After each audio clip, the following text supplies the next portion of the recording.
Hey, what's up, everybody? DFS Rico coming at you with my picks and insight for this NBA 13-game slate on Wednesday, December 22nd, 23rd. Sorry about that. We have a big slate tonight compared to yesterday's, which was only that 2-gamer. I'm going to try to drop these videos every night so you guys can watch it that night and into the morning.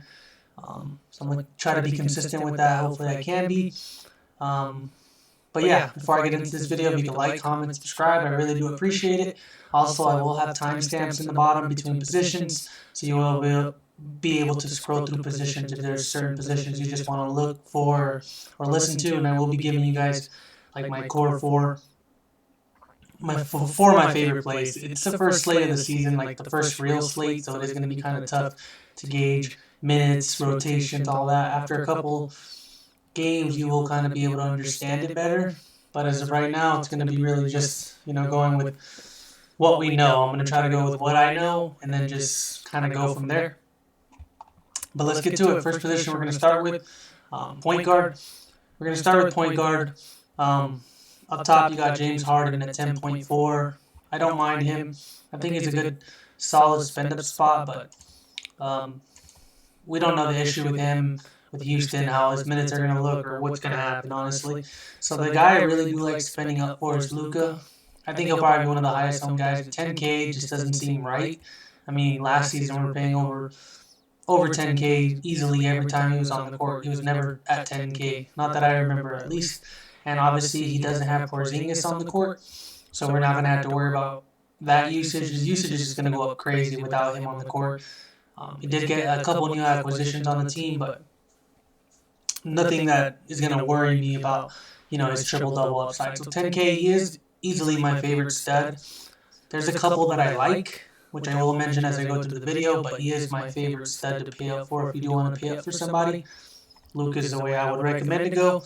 Obviously, if you're going to play in different, bigger GPPs, you can go different, but I like Luka and cash and GPP, honestly. I think he's a really good play, really good floor at that price tag, really high ceiling, as we know. I mean, it's crazy high ceiling. Depends what he does when he's out there.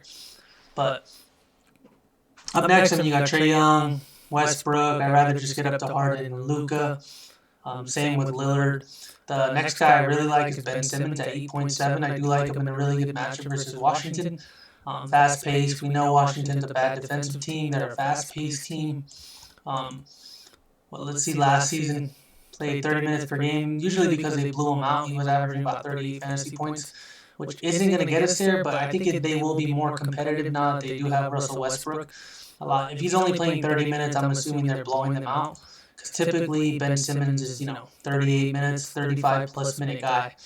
So when he's getting the minutes, he's really good, and I do like him in this matchup. He will have a little more rebounding upside as well, more assist upside with some shooters on the outside.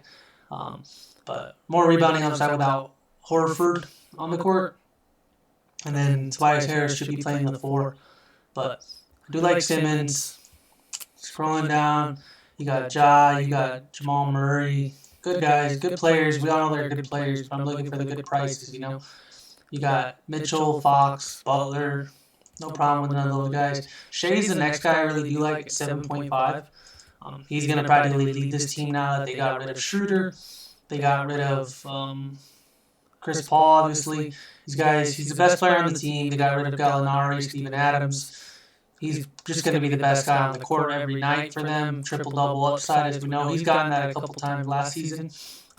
He's just a good player. 7.5 is a little more than I think I want to spend for him right now because I do like other players that I would rather pay up for, and then some guys that are just a bit cheaper than him that I like as well. But I'll have to see how his team looks. I do think they have blowout potential in that game. Houston could blow them out, which is kind of worrisome, but who knows. John Wall, 7.4. We don't know what he's going to do. I like both of these guys. Honestly, about the same. Scrolling down, McCollum, Russell, Lowry's not bad. Drew Holiday, we don't know what he's going to look like in Milwaukee. That game should be competitive and high scoring, so I don't mind playing a little bit of Drew. I think I prefer Van Vliet a little more against New Orleans. We know New Orleans likes to play fast-paced as well. Really bad defensive team. I like him. He just got paid 6.7. I think he's a fine play. It's not someone I'm plugging in, locking in, but I could see the upside with him at that price tag. Same as Marcus Smart with no Kemba.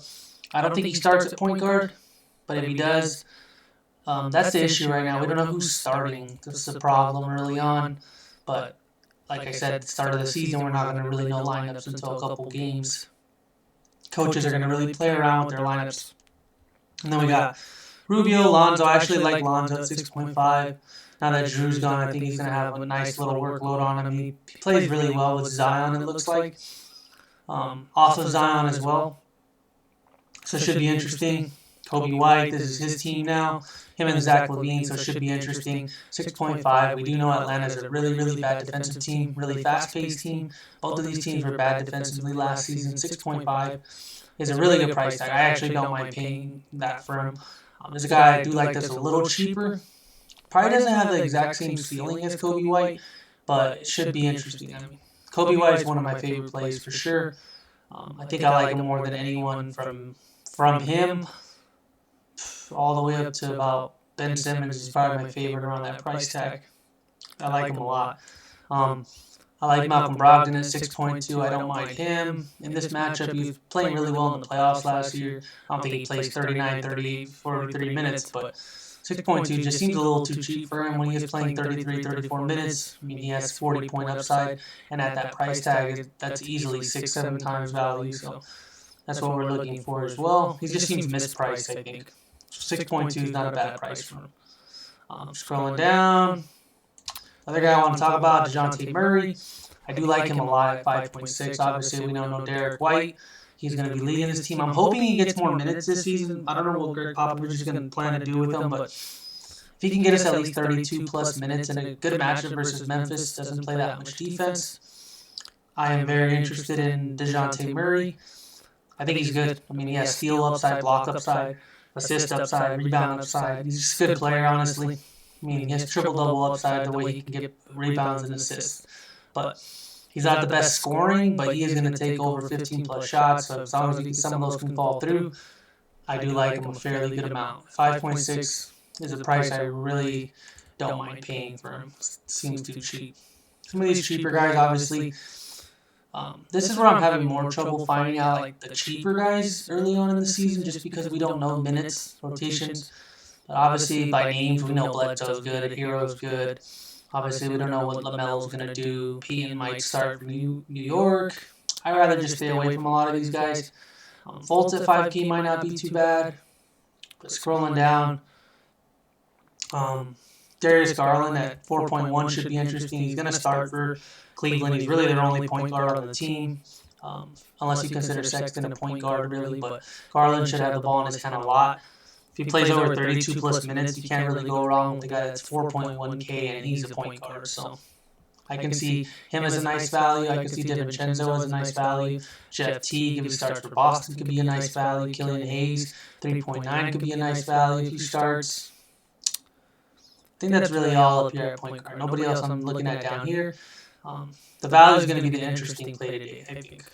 Just who pops up, who's going to be that blowout guy that no one expects, and then he's 3K or something like that. But obviously now let's bump over to shooting guard. You got Harden, you got Booker, Beal, Mitchell, LaVine up top. LaVine's not a bad play. If you like Kobe White, you probably don't play Zach LaVine. If you like Zach LaVine, you probably don't play Kobe White, in my opinion. But I like them both in a good matchup, really good matchup. That game could be crazy high scoring, honestly. But like I was mentioning, I really just like paying up. If I'm spending a lot of money, I like Luka, I like Ben, Kobe White. Can't go wrong with a lot of these names. Obviously, I think Zach LaVine has the best matchup, so you can take that for what it's worth. Utah, Portland's going to be a close game. Could be competitive, obviously. Fred VanVleet, I did mention him at 6.7, which I don't mind. Kobe White again at 6.5, I don't mind him. Sexton at 6.1. He's probably going to take over like 20 shots in this game, honestly. So he could be interesting at this price tag.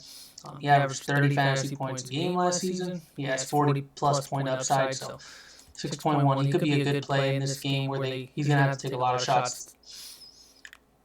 With no Kevin Love, obviously, no Kevin Porter Jr., he should be pretty solid. Same thing with like Garland. RJ Barrett, I do like in this game. They are projected the lowest scoring game, that New York and Indiana game, so the pace might be really slow. So not a lot of opportunity, but I do like Barrett at 5.7. I think he bounces back this season. Well, he improves this season off of his rookie year. Scrolling down, I'm not really looking at any of these guys. Beasley's not bad, I guess. I mean, a lot of these guys, you'll know the names, but we don't know what they're going to look like in their rotations early on. A lot of these guys that I'm picking, Luke is going to start. DeJounte Murray's going to be the starting point guard. So it's kind of safe to assume the minutes and the rotations, that they're going to be involved a lot in what the team does. Scrolling down, none of these guys I'm super interested in. A lot of these value guys, first game of the season is going to just be interesting. Who's the guy that pops off, Nobody down here. Diallo can be interesting for OKC if he starts at 4.2. He could be an easy one. A lot of those go Golden State. The Thunder guys can be interesting, like Diallo, like Dort at 3.8, because, like I said, they lost 4 of their best players on the offseason. Who's going to step into the starting role? I mean, these guys are going to look at 30-plus minutes at 3.8, at 4.2, and then Beasley at 5.1. All those guys are going to get a ton of minutes. Scrolling down, DeLon Wright might start for Detroit, so that could be interesting, but I think Derrick Rose ends up getting more minutes anyways. I think that's really it down here. No one I'm too excited about. Obviously, DiVincenzo again. The other guy I did want to mention is Cam Reddish. He is probable. I do like him a lot in this game. I do like this Atlanta and Chicago game. I don't think either team plays defense and they get really high scoring, so I do like Cam Reddish a decent amount as well. Probably comes off the bench, but I still think he gets 30 minutes, honestly. He just finds a way. He's going to find a way to get a ton of minutes. 3.9, 30-plus point upside. That's worth it in GPPs to take, especially early on. Like I said, we don't know minutes. Small forwards, I like Tatum a lot. 9.2 in a really competitive game. No Gordon Hayward, no Kemba Walker. He can take all the shots he wants. He can rebound. He's a double-double machine, honestly. Going back to the end of last season, he's just a good player, man. He's really good. 60-plus point upside. At 9.2, you can easily pay that price tag off. So I do like Jason Tatum a lot. I like Ben Simmons a lot. None of these guys I like that much. Obviously, you can make an argument. You can make a point for any of these guys, but I'm trying to pick the guys in the matchups and the competitive games, and the ones where the price tags aren't the best. Dylan Brooks at 5.4 could be interesting. Beasley, a lot of these guys I mentioned. The small forward position's a little crazy. OG Anunoby, if we get word he's going to get more shots on offense, that's always been his problem. He can get the rebounds, he can get the blocks, the steals, but is he going to get enough shots is the thing. With guys like Lowry, guys like Van Vliet and Siakam ahead of him, I don't think that's going to happen. Scrolling down. A lot of these guys, just like I said, just value guys. I mean, you just have to try to land on the right one. But one I do like a good amount is DeAndre Hunter. He played a lot of minutes per game last season. Whenever they were in competitive games, he was easily playing 35-plus minutes. Whenever the games were close, which I think this game will be close, he's playing 35-plus minutes at 4.4. He's usually going to get you around 30 points in those matchups. And this game, they are going to be missing Capella, so it looks like Collins might start at the 5. DeAndre Hunter might start at the 3, and then Gallinari at the 4, which will just give him a lot more minutes and a lot more opportunity for rebounds, which is something you want to see with him. With no Capella out there, he's going to have more chances to get rebounds. Collins isn't that much bigger than him, so they're just going to be going at it for the rebounds. I know they're on the same team, but Chicago doesn't really have amazing big men either with Wendell Carter, Markkanen. None of those guys really scare him, but he's going to get his points, I think. It's just going to come down to his peripherals. If he can get the rebounds, he should be able to beat that price tag easily at 4.4. So he's really the value guy I'm looking at early on just because I know what I'm going to get out of him. I know the minutes I'm going to get out of him. I know the upside that I can get out of him. So I do like him. Dorian Finney-Smith, nice little cheap play. I don't mind at 4.1. It's not really a guy that gets a lot of shots, but 4.1 can't go wrong. I mentioned Diallo. Kyle Anderson could be interesting. 4.2 if he starts. Denny could be interesting if he starts. in a really fast-paced game. Cam Reddish, I mentioned him. Keldon Johnson looked like he's going to play. So he was playing good in the bubble. He was playing 24-plus minutes, it looks like, in the bubble. So he can't be good. He has upside. No Derek White either, so he might actually get more shot opportunities and more minutes for all we know. Obi Toppin, if you're one of those guys that wants to play rookies, I don't mind him. Another guy that's interesting is Bacon. Dwayne Bacon. He did start during the preseason, like every game it looked like. If he starts at 3K, he's probably not the best, but he's a decent value play. At 3K, could get you in there to pay up for guys as long as he doesn't drop 2 points. Should be a decent play. If you really want to pay up for a lot of guys, Bacon's probably one of the best ways to go if he does start for the Magic. Let's go over to power forward. Giannis, I like him a lot too. Probably my 4 favorite guys is Luka, then Giannis, then Simmons, then Tatum. Those are probably the 4 guys that I really like to pay up for. Any guys like over 8K or more, those are the guys I really like. So I would be perfectly fine picking any of them, but like I said, I do like Luka the most. Let's go down. Not really interested in Ingram or Siakam. John Collins, like I mentioned, he's going to start at center. 7.6 in a matchup where Chicago's always been very bad versus centers.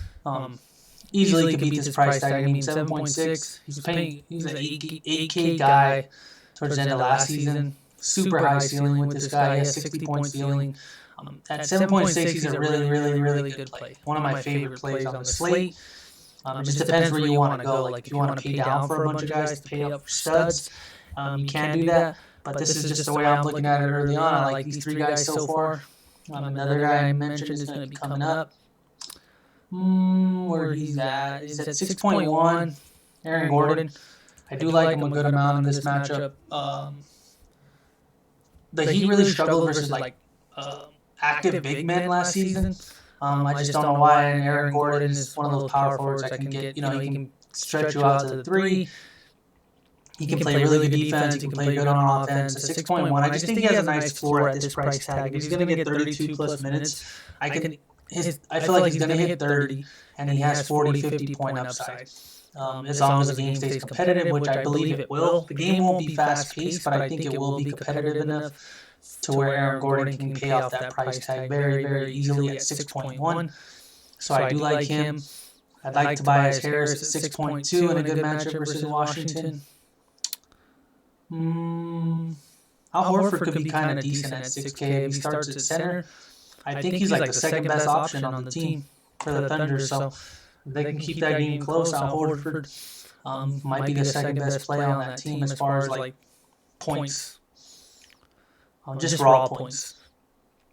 Scrolling down, like I mentioned, you got a lot of these middle guys. Baisley should be starting, so that should be interesting. Probably gets 30-plus minutes. Last season, when he was getting minutes, he was pretty solid. They kind of priced him up accordingly, it looks like. Marketing at 4.8 isn't bad. Jeremy Grant at 4.7 could be a decent play. Dorian Finney-Smith, Kyle Anderson, PJ Washington at 4.2. I think he's a little too cheap for his price tag. So 4.2. You can easily replace Hunter with him if you think PJ Washington's a better play, but PJ Washington's not bad either. I do like him as well for a value guy. Kleba might be a decent value. I think that's really it down here. Nobody else I really like. Isaac Okoro might be interesting at 3.4 as well, just because they're pretty thin without Kevin Love, without Kevin Porter Jr. as well. Let's go to center. Obviously, you got Giannis up here again. Joel Embiid's probably my favorite center if I was to pay up. Between Embiid, we know Washington's always been bad against centers, and it doesn't change this season. So Joel Embiid, easily 50-plus point game in this matchup, honestly. I like him a lot in this matchup. He's very good in this matchup. Splits, let's see, last season he averaged 52.3 against him, which is going to be 5x. It's good enough. I think he has a nice floor in this matchup. Can have a really huge game as well, though. I like him better than any of these other centers. Vucevic is probably the one I like next at 8.2. I like him a lot. I mean, just huge upside. I think he has really good upside. As long as he's going to play 34-plus minutes. He has really good upside at this price. I prefer Gordon, obviously, but I don't mind Vooch if you want to pay up for him instead. Drummond at 8K seems like a misprice. He's going to be the center. He's going to get all the rebounds. We know he can easily 20-20, he can 15-15 easily. He averaged 17 and 15. He's averaging 47 points last season. That's almost 6 times value. So, I mean, he's a good play. I like Drummond a lot as well. Him, Vooch, and Embiid are probably my favorite spend-up spots with Collins. Honestly, the center position is really deep now that I really look at it. It's really deep. I mean, you got Sabonis, you got Eaton at 7.3. Just seems like a little too cheap for him. For the upside he has, Bam at 7.3 is a little too cheap. Valanciunas at 7.1 is interesting. Christian Wood, if he starts, 6.3. Yeah, the center position is really deep. You can go a lot of different ways. Maybe even play 2 centers, one at the... Even 3, you play these guys like Sabonis, Collins at the power forward or power forward position, and then you could squeeze 2 more centers in with the utility and the center position. Can really go a lot of ways. Nerlens Noel, if he starts, I think he's like 3.6. If he starts, he could be quite interesting for the Knicks. If he's going to get like 26 minutes, somewhere around there. Could be really good. Even PJ Washington, like I mentioned, at 4.2, you can play him at the power forward or the center position. Really good. The center position in power forward is actually pretty interesting. So there's a lot of different ways you could go early on in the season. I mean, these are 4 of my favorite picks. I hope you guys like them. I mean, it's up to you guys. I try to give some insight on each position and a couple other players that I do like, but these are 4 that I like early on. Let me know what you guys think in the comment section. Like, comment, subscribe. Thank you guys.